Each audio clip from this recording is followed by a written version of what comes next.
Hi you guys, and welcome back to another DIY video. Today I'm going to show you a DIY kitchen remodel that my husband and I did almost entirely by ourselves.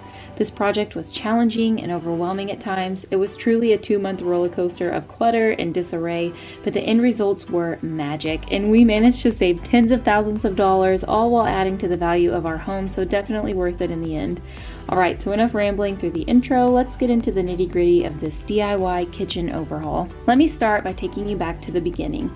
Our home was built in the 50s, and the kitchen we started off with was original to that time. It could basically be summed up as a Bavarian dream kitchen, complete with pine cupboards, oversized metal hinges, and yes, that is a faux brick backsplash. The whole thing was dark and dated and disorganized. Our home sits on a mountainside, so the view off the front of the house is incredible, but the view out of the back is basically a cement wall that keeps the hillside from crashing down on us. It's definitely necessary, but it kind of just added to the doom and gloom of this dark little kitchen cave. Our first step in overhauling the kitchen was laying out our new design. We knew we had to live through the remodel, so we wanted to make the transition from one kitchen to the next as smooth as possible. My husband is the woodworker of our family, so he set to work building the cabinets, and he actually made an entire video series on his channel that shows step by step how to build each cabinet that we have. I will link his video series on the kitchen down below if you want to learn more of our specifics. Celios learned almost all that he knows about woodworking through YouTube, and he now builds incredible furniture for our home. I hope that if the thought of building cabinets is really daunting for you, that you will at least look into the process, because it may be way more doable than you originally thought. And while yes, this was a lot of work to physically build and paint each cabinet ourselves, the savings in this area were astronomical. So we finished our run of base cabinets, and then came the fun part. We were finally able to tear out that ugly old kitchen once and for all. We spent the afternoon putting every dish, glass, and small appliance into a pile in another room, and then we pulled out each of the old cabinets one by one and eventually took off that hideous brick backsplash. At this point, our kitchen literally looked like an explosion had taken place in it, but this was short-lived and it was oddly bearable.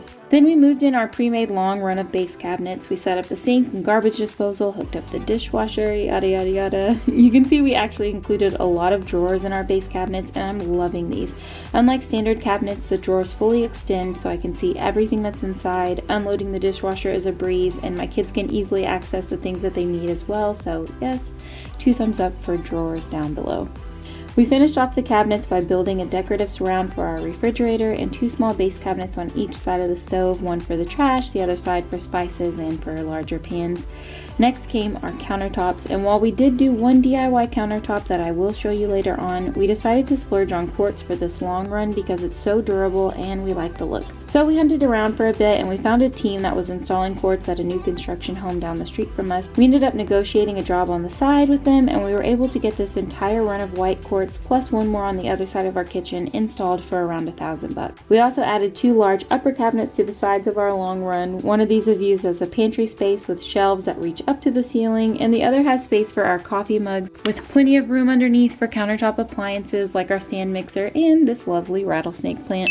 Next up came the backsplash, and with all this white, we knew we wanted something that would pop. I like a bohemian vibe in my home, so we decided to go with these large funky tiles. I also wanted to mention that we rented this tile saw, so I hope you know that you can rent practically any tool that you need from Home Depot or another tool rental place, usually for just dollars a day. So if you don't have the tools but you do have a game plan, it shouldn't cost that much more to rent the things that you need to execute your project. I also would suggest, if you're new to tiling, that you stay away from something as intricate as this. Lining up this pattern was a bit tricky and time consuming, but I think we were able to pull it off anyway.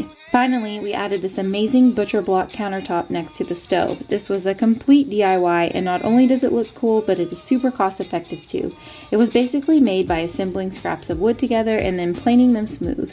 Once again, you can find all the steps for this process on Celios the Greek's DIY kitchen playlist, but trust me, it's easy and it looks really cool in person. We finished off this project by reframing out the windows, polishing the old latches, and slapping a fresh coat of crisp white paint on the walls. The finished project looks amazing and high-end, and everything feels super solid in here. If you just walked in and you didn't know us, you would never know that we had literally pieced this thing together by hand on a tight budget. All that's left is to tackle the cement wall outside, and I have some cool ideas brewing for that. I'm thinking maybe a vertical plant wall or a coat of paint. If you have any suggestions, be sure to leave them in the comments below. And as always, thank you for watching, and I will see you in the next video. Adios, everybody.